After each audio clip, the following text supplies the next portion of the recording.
Unlock that gate right now or I'm calling the police. Melody Whitmore is screaming at me through my own fence at 7 a.m., her face red as her Lexus paint job. Behind her, a line of neighbors in expensive cars are honking, late for work because I locked the gate on my property. Go ahead and call them, I say, sipping my coffee. Ask them about trespassing laws. 3 years of this woman's harassment. 3 years of her treating my inherited land like her personal highway. Well, guess what, Melody? While you were busy filing fake complaints and vandalizing my equipment, I bought something that's about to make your life very, very complicated. The metallic clang of the gate staying locked. The satisfying crunch of gravel as cars reverse in defeat. The distant hum of traffic on the highway. The long way around. See, they wanted me to unlock my gate, so I bought the road they all drive on and closed it forever. What would you do if your HOA tried to steal your property? Where are you watching from? Drop your location below. My name's Ezra Blackwood, and 6 months ago I thought inheriting my grandmother's 2-acre property would be my salvation. 47, recently divorced diesel mechanic who was tired of fixing everyone else's problems while my own life fell apart. Grandma Rose's 1960s ranch house sits like a fortress among towering pines, surrounded by the kind of peace that makes you forget the world exists. Morning air thick with the scent of her lavender and the diesel fume from my work trucks. What I didn't realize was that my little slice of heaven holds the key to Willowbrook Estates, 47 McMansions where the mortgage payments exceed my annual income. Back in 1985, some developer cut corners. Instead of building proper access through HOA land, they sweet-talked Grandma into a handshake deal, letting them cross 37 feet of her property corner. No paperwork, no easement, just neighborly trust. Grandma installed the gate in 2019 after vandals trashed her garden shed 3 times. Smart woman gave the code to emergency services and postal workers. The gate wasn't about keeping good people out. It was about keeping trouble out. Then I met Melody Whitmore. Picture a 52-year-old woman who measures grass height with rulers and times trash, can placement with stopwatches. Pearl white Lexus SUV, $800,000 Colonial, 6 years as HOA dictator. Her husband Brad's some insurance big shot, no kids, and way too much time to terrorize 47 families. The sharp rat-a-tat-tat of designer heels on my porch, like a woodpecker with anger issues. Week 3, 7 a.m. door-pounding session. That gate stays unlocked 24/7, she announced. Not asked. Announced. For resident convenience and property values. I offered the emergency code, explained it was private property. Her face transformed from fake sugar to pure acid. Listen carefully, grease monkey, she sneered, eyeing my work clothes. I don't negotiate with people who don't belong in decent neighborhoods. Unlock it, or I'll bury you in legal fees until you're living in that rusty truck. The metallic slam of my screen door as she stormed off. That night, I found Grandma's papers. Original 1960 survey, crystal clear property lines. The developer's road crosses my land. No recorded easement anywhere in county records. My lawyer, Sarah Martinez, laughed when I showed her. Son, they've been trespassing for 40 years. You could lock that gate tomorrow and there's not a damn thing they could do legally. But Melody wasn't done. Day 4, anonymous complaint to the county about my illegal commercial vehicle storage. My work trucks parked on my own driveway. Day 6, noise complaint about diesel engines at 6:30 a.m. Day 8, EPA complaint about my compost pile being illegal dumping.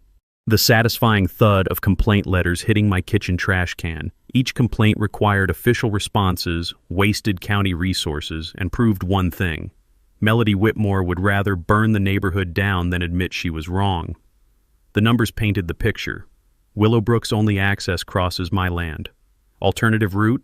8 miles, 35 minutes instead of 12.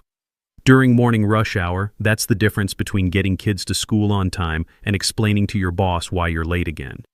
But here's what really lit my fuse. I talked to other neighbors. Dorothy Chen whispered about $300 fines for Christmas lights staying up past January 2nd. Marcus Reed, a firefighter, mentioned Melody once threatened a lien over his mailbox being non-regulation black instead of regulation brown.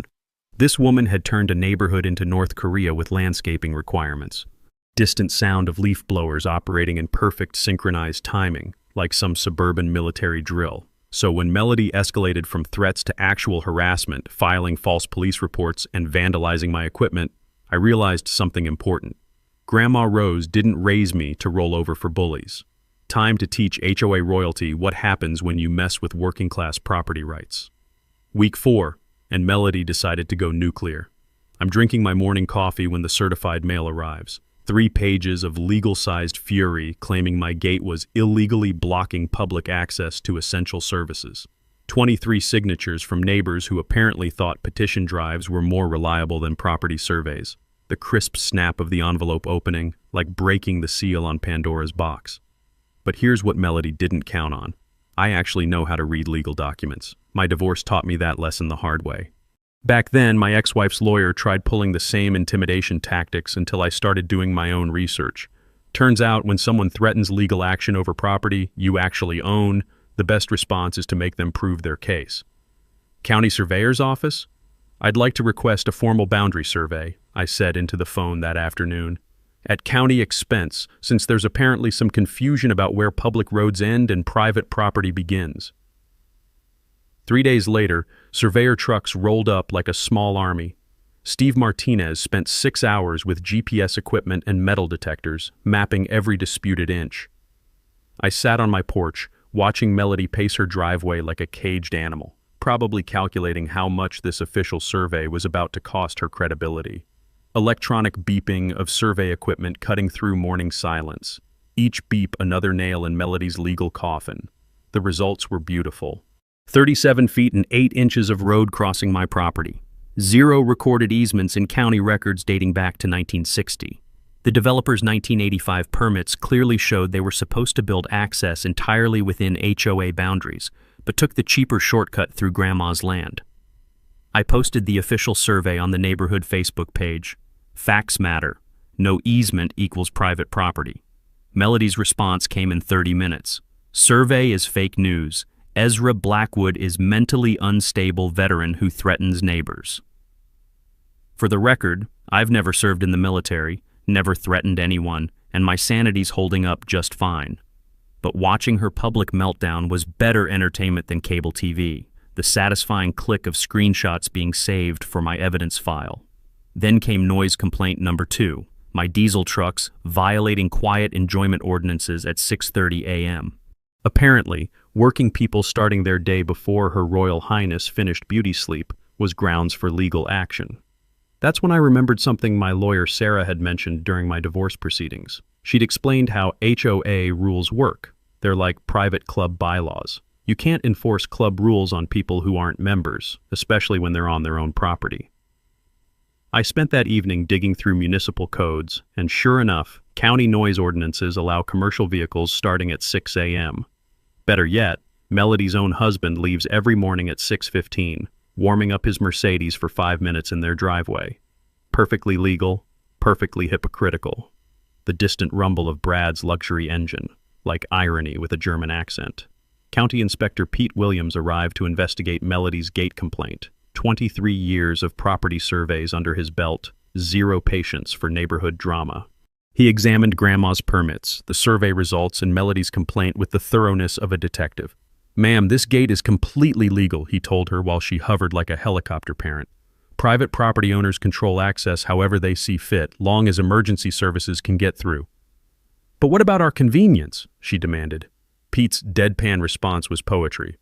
"Convenience isn't a constitutional right. Property ownership is." That's when the neighborhood started cracking. Dorothy Chen appeared at my door with homemade cookies and a confession. "Melody told us you were some dangerous hermit," she said, shaking her head. "But you seem perfectly normal. She once threatened to fine me $300 because my Christmas lights stayed up until January 5th. Marcus Reed followed. Firefighter, built like a linebacker, soft-spoken as a librarian. "Emergency services never complained about your gate. We've got the code, works fine. Melody's been creative with the truth lately." Warm scent of Dorothy's oatmeal cookies mixing with pine-scented evening air. The Facebook war escalated beautifully. Every unhinged rant Melody posted triggered another neighbor sharing their horror story. Fines for wrong-colored mailboxes, threats over bird feeders, citations for parking infractions measured in half inches. But during my legal research binge, I discovered something that made me smile. I'd been reading about property law, specifically something called prescriptive easements. Basically, if someone uses your land long enough, they can claim automatic rights to keep using it. 20+ years of continuous use in our state. The road through my property? Built in 1985, only 15 years before Grandma's death. Legally insufficient. The satisfying scratch of pen on legal pad as I made notes. Turns out, just because someone's been crossing your land doesn't mean they own the right to keep doing it forever. Who knew that being nice to neighbors could actually protect your property rights better than being mean? Melody wanted a war over facts. Problem was, I had all the facts and she just had volume. Week 6, and Melody played her ace. Actual lawyers. The envelope from Whitman and Associates landed like a bomb. Cream-colored paper thick enough to stop bullets. Embossed letterhead that screamed, "We cost more per hour than you make per week." 3 pages demanding permanent easement rights or $50,000 in damages for intentional interference with property access. 50 grand for a gate on my own land. The weight of expensive legal paper, heavy as a mortgage payment. I'd seen this game during my divorce. Big firm, scary threats, designed to make working people fold without a fight. Back then, I'd nearly caved until my buddy Chuck Morrison introduced me to Sarah Martinez, property rights specialist who eats bullies for breakfast. "Classic slap suit," Sarah said, spreading their threat across her desk. "Strategic lawsuit against public participation. They're banking on you settling rather than fighting, even though they've got the legal standing of a house built on quicksand." Sarah's countermove was surgical precision, a preemptive quiet title action to establish my boundaries and slam the door on future claims. $3,200 well spent. But while we prepared paperwork, her paralegal, Jenny, made a discovery that shifted the entire battlefield. "Ezra, you need to see this," Jenny said, pointing to faded county records from 1985. The original development permits required the builder to create access roads entirely within HOA property. Look at this application. They lied to the county about their access plans. The rustle of decades-old permits revealing 40-year-old fraud. The developer had committed criminal fraud, building infrastructure on land they didn't own, then covering it up for 4 decades. Never filed easement paperwork. Never paid land use rights. Just bulldozed through Grandma's property and hoped nobody would ask questions until everyone involved was dead. "This changes everything," Sarah grinned. "They're not just trespassing. They're accessories to the original crime." Meanwhile, Melody was hemorrhaging support faster than a punctured tire. Her emergency HOA meeting to assess $500 per household for legal defense turned into a revolt. Dorothy Chen gave me the play-by-play. Janet Kowalski stood up and asked why we're paying for Melody's personal war. Marcus Reed pointed out that emergency services never complained. Half the room walked out when she started screaming about traitors and terrorists. Distant sound of slamming car doors as neighbors fled their own meeting. That's when I deployed psychological warfare. Started closing the gate precisely during rush hour, 7 to 9 a.m., 4 to 6 p.m. Posted a cheerful sign. Private property. Alternative access via Maple Street available. Then I'd sit on my porch with coffee, waving like the neighborhood's friendliest crossing guard, as expensive cars executed 3-point turns of defeat. Melody's Lexus got trapped behind a school bus on the alternate route, transforming her 12-minute commute into 35 minutes of gridlock hell. The satisfying click of gate locks engaging just as Mercedes' engines started warming up. The pressure cracked them faster than expected. 3 families approached privately, offering monthly access fees, to restore their shortcut privileges. The Hendersons offered $50 monthly. The Patels went to $75. Easy money, problem solved, everybody happy. Except, I remembered something from my divorce lawyer's playbook. My ex had tried claiming commercial use of my workshop because I occasionally charged neighbors for repairs. Pattern of commercial activity, she argued, changed residential zoning rights. Same trap here. Start charging access fees, establish commercial use patterns, complicate property rights forever. Sometimes rejecting easy money is the smartest investment you can make. The crisp sound of declined cash offers, worth more than the money itself. Word spread that I'd turned down guaranteed income to maintain principal. Suddenly, neighbors understood this wasn't about extortion. This was about finally standing up to 6 years of HOA tyranny. Janet Kowalski appeared at my door that weekend, nervous as a teenager confessing to parents. "We owe you an apology," she said. "Melody told us you were trying to extort everyone, but Dorothy explained the truth. We've been terrorized by her power trips for years. Maybe it's time someone with actual backbone stood up to her."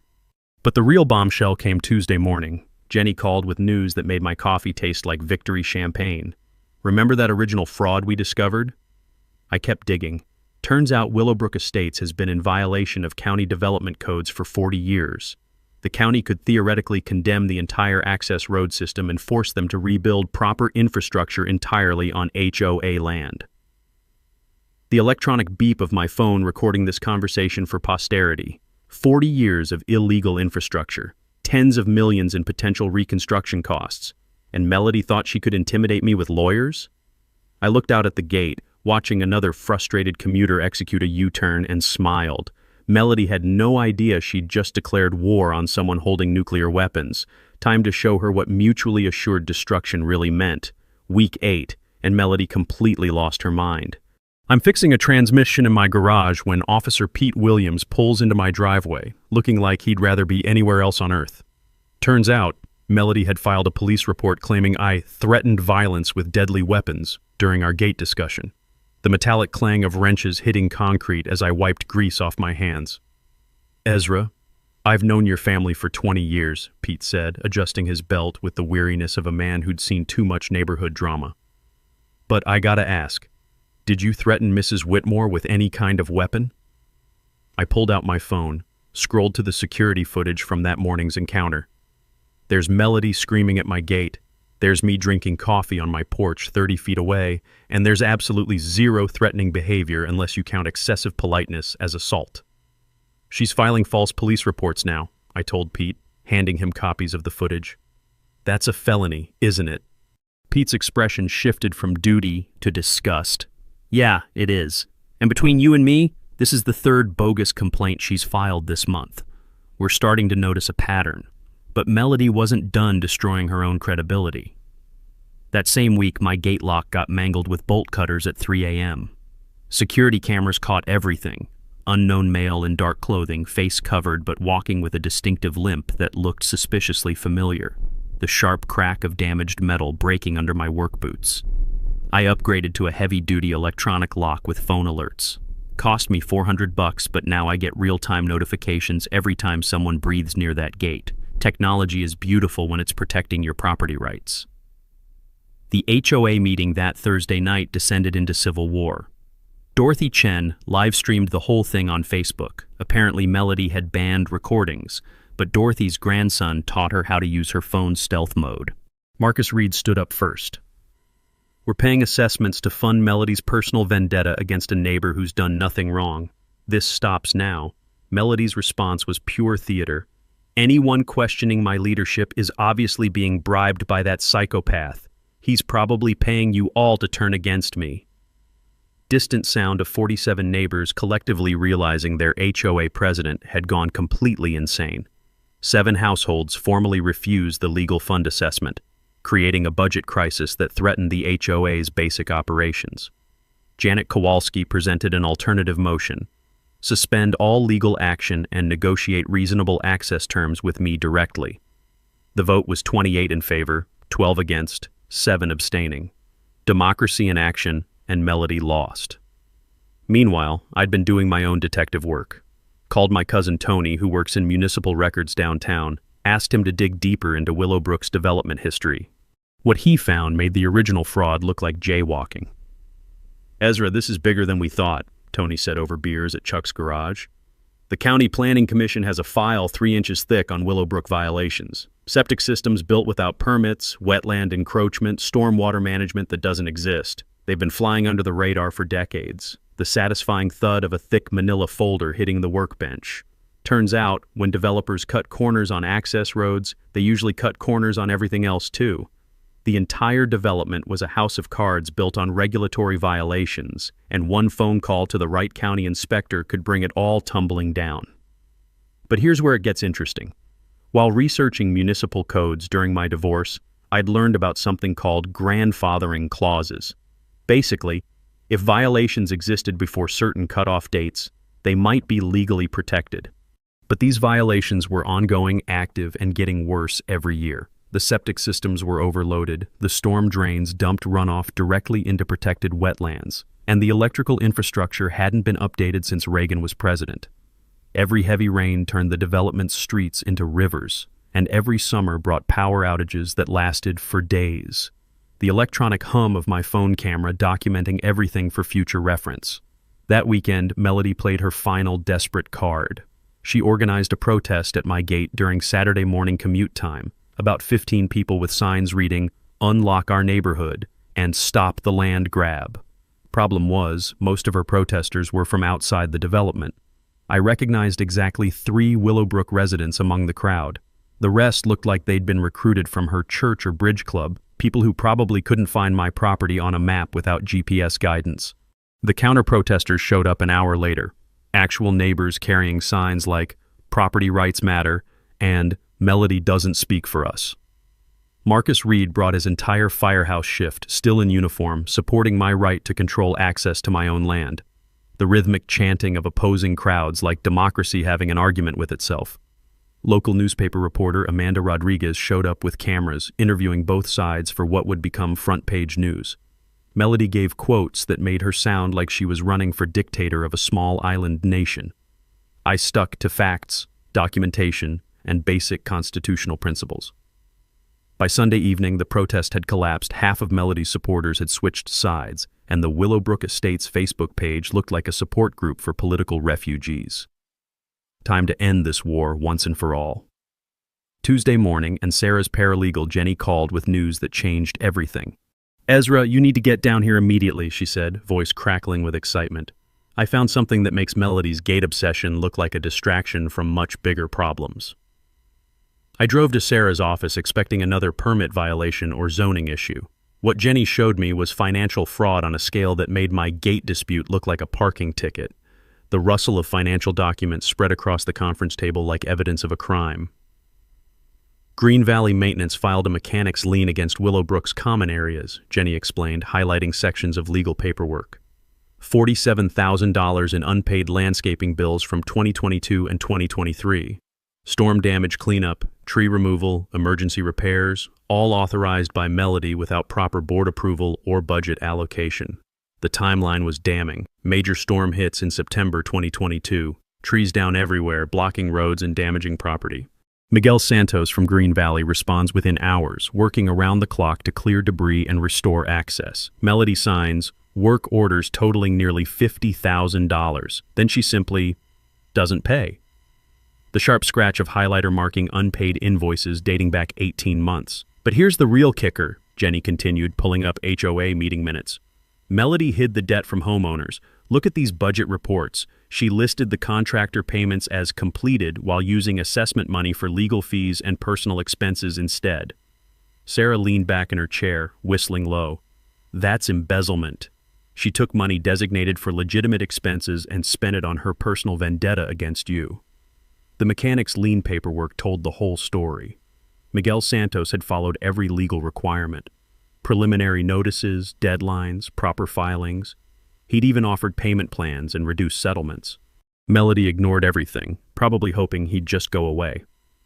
If this lien proceeds to foreclosure, Sarah explained, Green Valley can force sale of all common areas to collect their debt. Playground, walking trails, entrance landscaping. Everything that makes this a desirable neighborhood could be sold to developers. The electronic hum of the copy machine processing evidence that could destroy an entire community. I thought about my conversations with Miguel during those early weeks when Melody was harassing me. He'd seemed like a decent guy running a family business, the kind of contractor who shows up when emergencies happen and sends bills later because people need help immediately. "There's more," Jenny said, pulling out another folder. I found receipts for luxury hotel stays charged as HOA conference expenses and personal shopping sprees listed as office supplies. We're looking at $75,000 in financial irregularities over 2 years. The full picture crystallized like frost forming on a windshield. Melody's desperate legal campaign wasn't about gate access or property rights. It was about covering up financial crimes that could send her to prison. She needed revenue from access fees to secretly pay down HOA debt before anyone discovered her embezzlement. The satisfying click of puzzle pieces falling into place inside my head. What happens if the lien goes to foreclosure? I asked. Worst case scenario? Common areas get sold to strip mall developers, Sarah said. Best case? Emergency assessments of $1,000 or more per household to cover the debt. Either way, property values crash harder than Melody's credibility. I sat there processing the implications. 47 families facing financial ruin because their HOA president decided playing dictator was more important than paying bills. Kids losing their playground, neighbors losing walking trails, an entire community destroyed by one person's ego and criminality. What about Miguel? I asked. Is he willing to work with the community on payment plans? Jenny smiled. I already called him. 20-year family business, stellar reputation, never had payment issues before Melody. He's open to reasonable settlements if the HOA addresses this honestly. But that was the problem. Melody couldn't address anything honestly because honesty meant admitting to crimes that carried prison sentences. She was trapped in a web of lies that kept expanding, and my gate had become her escape route. The distant sound of traffic on the highway, the long route that everyone might be taking permanently if this community collapsed. I looked at the financial documents scattered across the table, evidence of a woman so desperate to maintain control that she'd rather destroy the thing she was supposed to protect. Time to decide whether I wanted revenge against Melody or justice for the neighborhood. Because in about 45 days, this was all going to become very, very public. That evening, Dorothy Chen knocked on my door with a thermos of coffee and the look of someone ready to start a revolution. We need to talk, she said, settling into Grandma's old porch swing like she'd been planning this conversation for weeks. About Melody, about the HOA, and about why you're probably the only person in this neighborhood with enough backbone to fix what she's broken. The gentle creak of the porch swing mixing with evening cricket songs. Turns out, Dorothy had been quietly building her own intelligence network. 6 years of Melody's reign had created an underground resistance of neighbors who whispered in grocery store aisles and shared horror stories over backyard fences. She'd been documenting everything, every bogus fine, every threatening letter, every abuse of power. Marcus wants in, Dorothy continued. So does Janet. We've got a CPA, a firefighter, and a retired teacher ready to take down a dictator. Question is, are you willing to lead the charge? The next morning, my kitchen became War Room Central. Marcus Reed brought municipal contacts and knowledge of emergency services procedures. Janet Kowalski arrived with her laptop and the kind of forensic accounting skills that make embezzlers wake up in cold sweats. And Miguel Santos, the contractor Melody had been screwing over, showed up with documentation that could bury her legally. The warm smell of fresh coffee mixing with the sound of papers shuffling and printers working overtime. Sarah laid out our three-pronged strategy like a general planning D-Day. Legal, maintain my property rights while offering reasonable community solutions. Financial, expose Melody's embezzlement and stabilize the HOA before it collapsed. Community, remove her from power while preserving neighborhood harmony. Janet, I need you to audit everything, Sarah said, spreading financial documents across my kitchen table. Every receipt, every assessment, every expense report. If she's stealing money, we need documentation that'll hold up in court. Janet's preliminary findings were worse than we'd imagined. Beyond the unpaid contractor bills, she'd discovered miscellaneous expenses totaling $23,000. Hotel receipts for conferences that didn't exist. Shopping sprees charged as office supplies. Cash advances on HOA credit cards for personal use. The electronic clicking of calculator keys adding up years of financial crimes. But the real breakthrough came when I remembered something from my divorce research. During those dark months, I'd learned about tax lien sales, how counties sell property for unpaid taxes after following strict legal procedures, usually boring stuff that only affects abandoned lots and foreclosed houses. Except I'd been tracking county auction notices out of habit, and there it was, Lot 47A, a 1.2-acre strip containing the main road section through Willowbrook. Previous owner died intestate, estate couldn't pay back taxes, county scheduled for public auction in 45 days. Holy shit, Marcus said, studying the tax maps. If you bought that parcel, you'd control the entire neighborhood's access. Sarah's eyes lit up like Christmas morning. That's not just leverage, that's checkmate. You could negotiate from a position of absolute strength. the satisfying rustle of county tax maps revealing the ultimate trump card. The financial calculation was beautiful in its simplicity. Tax debt totaled $12,400 including penalties. Estimated auction price, $15,000 to $20,000 maximum. For less than the cost of a decent used car, I could own the infrastructure that 47 families depended on daily. But this wasn't about revenge anymore. Miguel Santos sat at my kitchen table, explaining how 20 years of honest business was being destroyed by one woman's refusal to pay legitimate bills. He'd done emergency storm cleanup, probably saved lives, and got screwed for being a good neighbor. "I just want what I'm owed," he said quietly.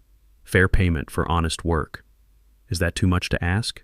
Dorothy coordinated our community outreach through what she called coffee diplomacy, informal meetings with concerned neighbors who were ready for new leadership. Marcus used his municipal connections to verify emergency services access requirements and confirm that my gate setup was completely legal. Janet prepared a financial presentation that would shock the neighborhood into action. The distant sound of neighbors' conversations becoming more hopeful for the first time in years. While my allies handled their assignments, I spent evenings researching everything Sarah had taught me about property law. The difference between licenses and easements, between borrowed privileges and permanent rights. How generosity doesn't create legal obligations, and why being nice to neighbors actually protects ownership better than being mean. My grandmother had granted revocable permission for road access, not permanent easement rights. Courts recognized the distinction between favors and legal obligations. 40 years of neighborly cooperation didn't transfer property ownership. It just proved that some people knew how to be decent human beings. The gentle scratch of pen on legal pad as I documented every lesson learned. By week's end, we had comprehensive case files, financial evidence, community support, and a plan that would either restore sanity to the neighborhood or expose corruption that reached all the way to criminal court. Time to teach Melody Whitmore that declaring war on working-class property rights was the biggest mistake of her privileged life. 2 weeks before the tax auction, Melody discovered what we were planning. I'm replacing spark plugs in my garage when Brad Whitmore appears in my driveway, looking like a man who'd rather be anywhere else. Behind him sits a briefcase that probably cost more than my monthly mortgage, and the kind of nervous energy that screams, "Desperate times call for desperate measures." The metallic ping of tools hitting concrete as I wiped grease off my hands. "Ezra, we need to talk," he said, opening that briefcase to reveal stacks of cash arranged like a drug dealer's retirement fund. $30,000, cash, today. All you have to do is sign a permanent access easement and this whole mess goes away. 30 grand would solve a lot of problems. Truck repairs, house maintenance, maybe even a vacation I hadn't taken since the divorce. But I'd learned something important during those dark months when my ex-wife's lawyer tried buying me off with settlement offers. Easy money usually comes with expensive strings attached. "Brad, that easement would legally devalue my property by more than $30,000, I explained, closing his briefcase gently. "Thanks for the offer, but I'll pass." His face shifted from hopeful to threatening faster than his wife's mood swings. "Things could get much worse for you if you don't cooperate. Melody has connections at City Hall, county planning, even the state level. She can make your life very difficult."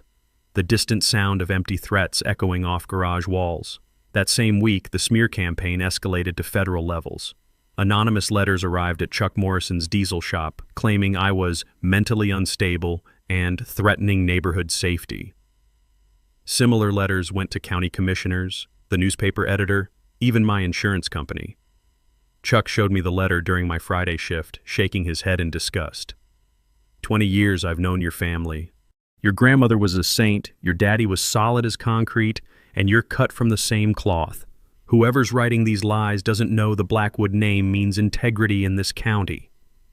The crisp snap of anonymous letters being fed into Chuck's industrial shredder. But Melody's desperation was creating more problems than solutions.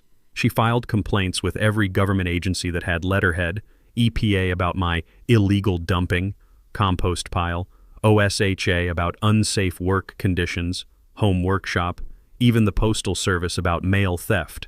Absolutely nothing. Each complaint required official responses, wasted taxpayer resources, and documented her pattern of harassment for my growing legal file. Captain Rodriguez called personally to warn about criminal charges for filing knowingly false reports. "Ezra, this woman's digging her own grave," he said. "Keep documenting everything, stay clean, and let her hang herself with her own rope." Meanwhile, Janet's complete financial audit revealed the full scope of Melody's crimes. $87,000 in total irregularities over 2 years. Forged board signatures on unauthorized expenditures. Cash advances on HOA credit cards for personal expenses. Even fake invoices for services never rendered. The electronic whir of printers working overtime to document years of financial fraud. But the real bombshell came when Elena Santos, Miguel's daughter, law student at the State University, volunteered to research Melody's background. What she found explained everything about our neighborhood nightmare. "Mr. Blackwood, this isn't Melody's first HOA war," Elena said, spreading newspaper clippings across my kitchen table. "Maplewood Estates, 2015 to 2018. Same pattern, power struggles, financial irregularities, harassment of neighbors who questioned her authority. That HOA actually filed a restraining order against her. Previous neighborhoods, same tactics. Pool maintenance contractor disputes, landscaping assessment battles, threats against anyone who challenged her leadership. The woman was a serial HOA terrorist, moving from community to community like a virus spreading neighborhood dysfunction. The satisfying thud of evidence files growing thicker by the day.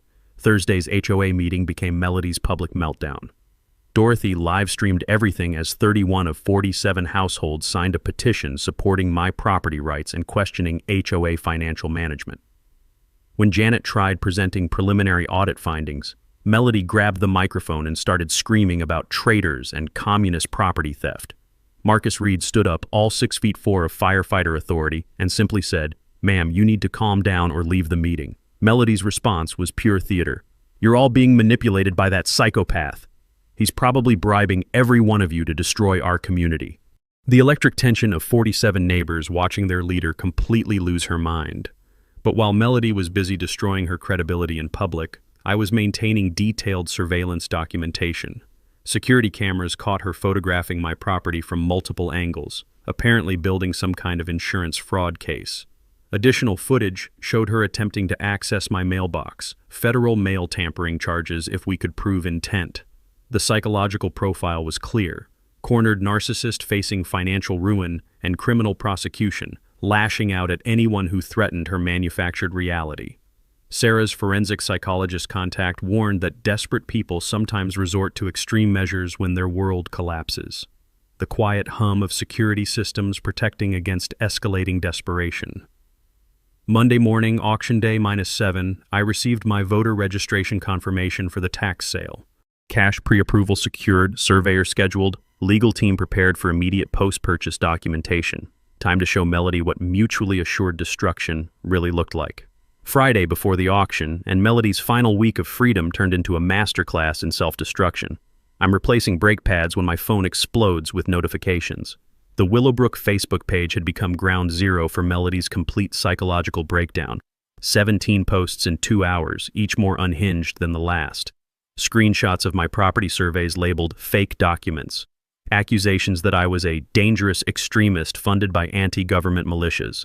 Claims that Dorothy, Marcus, and Janet were paid terrorists working to destroy American neighborhoods. The electronic buzz of notifications like machine gun fire against my concentration. But the crown jewel was her threat to expose the communist conspiracy at Sunday's emergency HOA meeting, complete with evidence that I was secretly working for foreign governments to undermine suburban property values.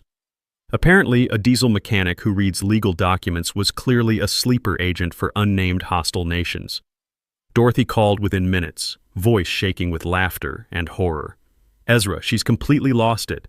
Half the neighborhood thinks she needs professional help, the other half is placing bets on when the police arrest her for harassment." The distant sound of sanity leaving the building at highway speeds. That weekend brought the culmination of Melody's legal harassment campaign. Saturday morning, building inspector arrives to investigate unpermitted construction modifications. My tool shed that's been standing since 1987. Sunday afternoon. County Health Department shows up about illegal waste disposal, my vegetable garden compost that Grandma started in 1995. Each inspector took one look at the complaints, compared them to actual violations. and left shaking their heads about frivolous reports filed by concerned citizens with obvious personal vendettas. "Ma'am, composting vegetables isn't illegal," the health inspector told Melody while she hovered over his shoulder like a litigation helicopter. "Growing your own food is actually encouraged by county environmental programs." But Monday brought the nuclear option: attempted bribery of public officials. County Commissioner Torres called personally to warn me. "Ezra, Mrs. Whitmore contacted my office offering a substantial donation to my re-election campaign in exchange for blocking your tax auction participation. I told her that's called bribery, and it's a felony." The sharp crack of another nail being hammered into Melody's legal coffin. Meanwhile, Janet's forensic accounting had uncovered the full extent of financial crimes. Beyond embezzlement and fraud, she'd discovered unauthorized loans using HOA assets as collateral. The woman had mortgaged community property to fund personal expenses, creating debt obligations that could bankrupt the entire development. She owes money to banks, contractors, credit card companies, and probably loan sharks, Janet explained during our final strategy meeting. The only way she avoids prison is if she can generate enough revenue to pay everyone back before they figure out what she's done. The electronic clicking of calculators adding up enough financial crimes to warrant federal investigation. Wednesday's revelation changed everything. Elena Santos called with news that made my morning coffee taste like victory champagne. Her law school research had uncovered something that nobody expected. Melody Whitmore wasn't even her real name. Margaret Whitfield, Elena read from court documents, convicted of embezzlement in Ohio 2008, served 18 months, changed her name legally in 2010, moved to our state to start fresh. She's a repeat offender with a pattern of financial crimes spanning multiple decades. The satisfying rustle of criminal background checks revealing a lifetime of fraud. But Thursday brought the event that would define everything. Melody's attempted break-in at my property. Security cameras caught everything in crystal clear detail. 2:47 a.m., dark clothing, wire cutters, attempting to disable my gate electronics. But this time, she'd brought Brad as backup, and their bumbling amateur hour burglary attempt looked like something from a bad comedy movie. Motion sensors triggered floodlights, phone alerts woke me instantly, and within minutes I was watching them scramble back to their Lexus like teenagers caught toilet papering houses. The footage showed clear faces, license plates, and enough evidence to prosecute for criminal trespassing, attempted burglary, and conspiracy. The electronic whir of security systems capturing felony crimes in real time. I called Captain Rodriguez, who arrived within 10 minutes looking like Christmas morning and dental surgery had arrived simultaneously. "Ezra, this footage is courtroom gold," he said, reviewing the evidence on my phone. "Breaking and entering, criminal conspiracy, attempted destruction of property. We can arrest them both tonight." But I had a better idea. "Captain, what if we wait until after the auction? Let them think they got away with it, then drop the hammer when they're already facing financial ruin?" His grin could have powered the neighborhood. "Son, I like the way you think." Friday morning, auction day -3, I received confirmation that nobody else had pre-registered for the tax sale. Melody and Brad were apparently too busy planning crimes to handle basic legal procedures. The crisp snap of certified mail confirming my strategic advantage. By week's end, Melody had transformed from neighborhood dictator to criminal defendant facing multiple felony charges. Her desperate attempts to maintain control had created enough evidence to justify federal prosecution for fraud, embezzlement, and conspiracy. Time to end this war, with the kind of victory that sends a message to every HOA tyrant in America. Auction day arrived like Christmas morning, and Judgment Day rolled into one crisp November package.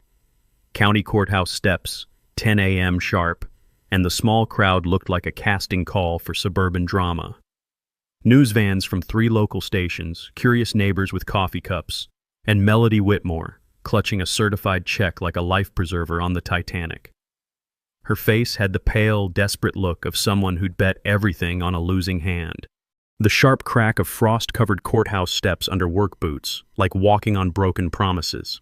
Amanda Rodriguez from Channel 7 was setting up cameras when Sarah and I arrived with our documentation folder. Melody spotted us immediately, her eyes narrowing to slits that could cut glass. "This is illegal!" she screamed across the courthouse plaza. "He's stealing our neighborhood. Someone stop this terrorist."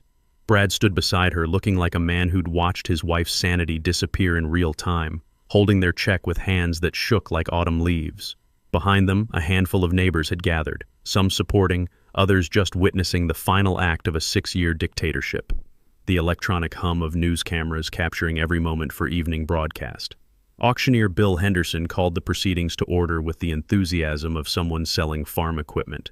Lot 47A, 1.2 acres, minimum bid $12,400 for unpaid taxes, penalties, and interest.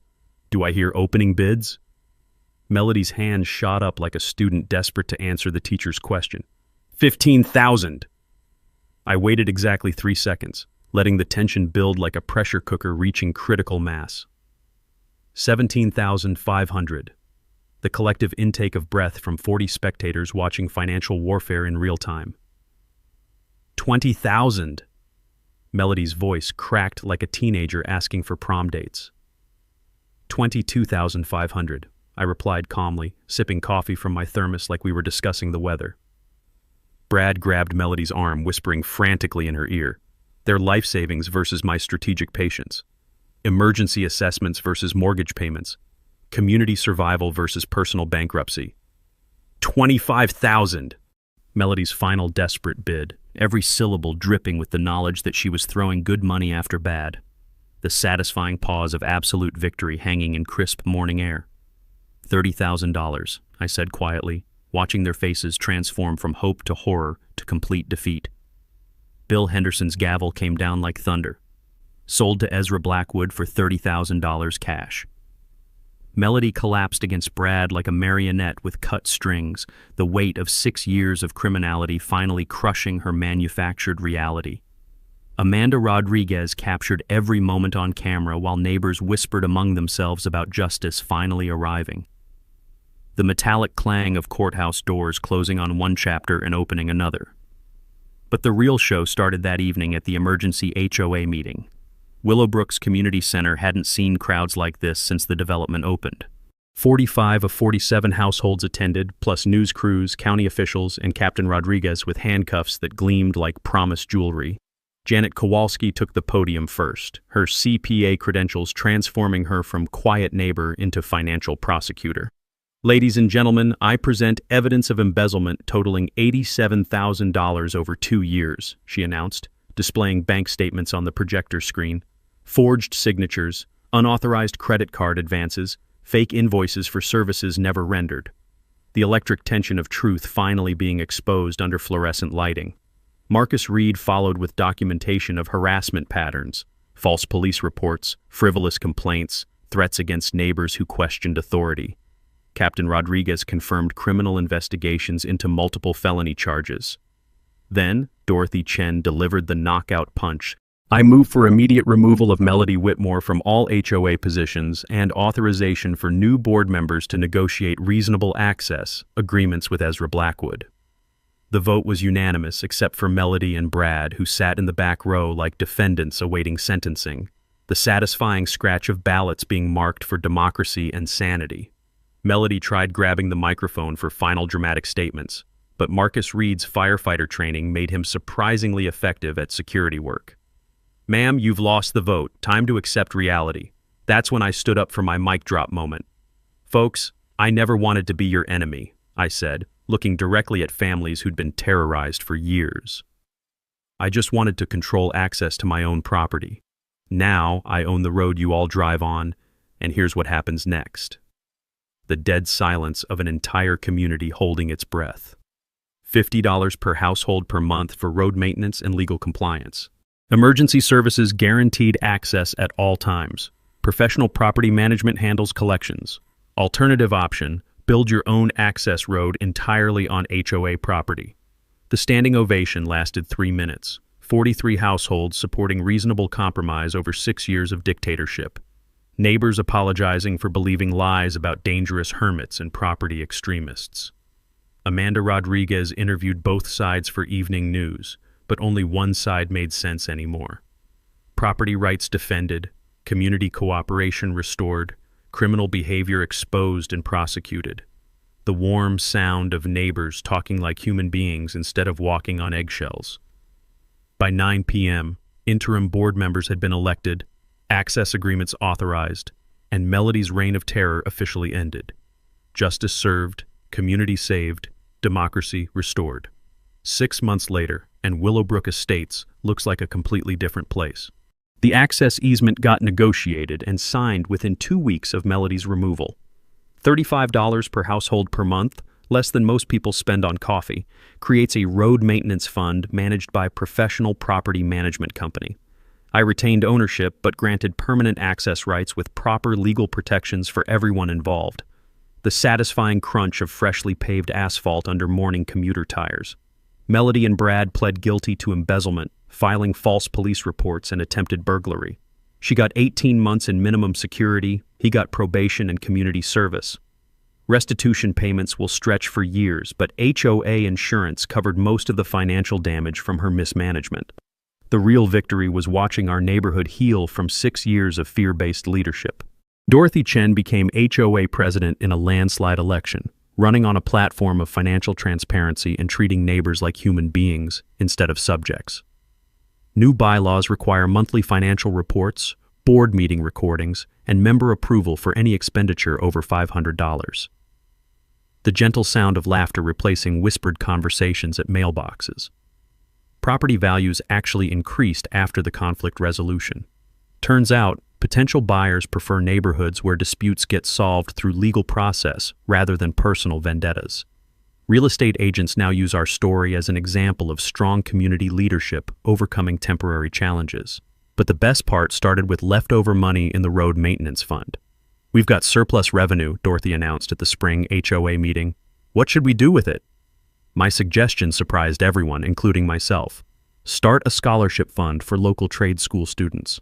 Name it after my grandmother, the Blackwood Community Scholarship. Help kids learn skills that build neighborhoods instead of destroying them. The warm applause of neighbors supporting education over litigation. First recipient was Elena Santos, Miguel's daughter, pursuing her law degree with focus on property rights and community mediation.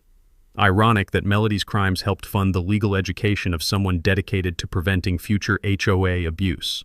The scholarship program attracted statewide attention, inspiring similar initiatives in other communities. Local newspaper coverage turned our property dispute into a case study for resolving neighborhood conflicts through cooperation rather than confrontation. The electronic hum of printing presses spreading good news instead of legal threats. My consulting business grew from neighbors recommending my problem-solving approach to friends in other developments. Turns out, lots of communities deal with similar issues: property boundaries, easement disputes, HOA overreach. And having someone who understands both legal process and working-class common sense fills a real market need. Chuck Morrison hired me full-time as his diesel shop's equipment maintenance coordinator. Miguel Santos and I partnered on small construction projects, combining his landscaping expertise with my mechanical skills. The security camera system I installed became a side business serving neighbors who wanted protection without paranoia. The satisfying rhythm of honest work building community relationships. Last month, the county appointed me to the Planning Commission based on my experience with property rights education and community mediation. First item on my agenda: requiring all new developments to build access roads entirely on their own property, preventing future shortcut temptations that create 40-year legal problems. But the sweetest victory happens every morning when I sit on Grandma's porch with coffee, watching neighbors wave as they drive through the gate that caused so much trouble. Kids walk to school along sidewalks that got repaired with maintenance fund money. Families use the playground that almost got sold to pay Melody's debts. The peaceful sound of a community that learned democracy works better than dictatorship. The annual community festival gets held on my property now, celebrating cooperation over conflict. Last year's theme was property rights and community cooperation. Boring title, amazing barbecue, and the kind of neighbor relationships that make small-town America work when people choose principles over personalities. Ezra Blackwood, diesel mechanic turned property rights educator, living proof that ordinary people can defeat extraordinary bullies when they know their rights and refuse to be intimidated. The gentle evening breeze carrying the scent of Grandma's lavender and the sound of children playing.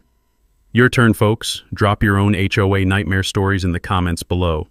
Let's see who's dealing with the next Melody Whitmore and needs some encouragement to stand up for their rights. What would you have done in my situation? Let me know in the comments. And don't forget to subscribe for more stories about ordinary people fighting back against petty tyrants. Ring that notification bell. Next week's story involves a parking dispute that went all the way to the Supreme Court and changed municipal ticketing forever.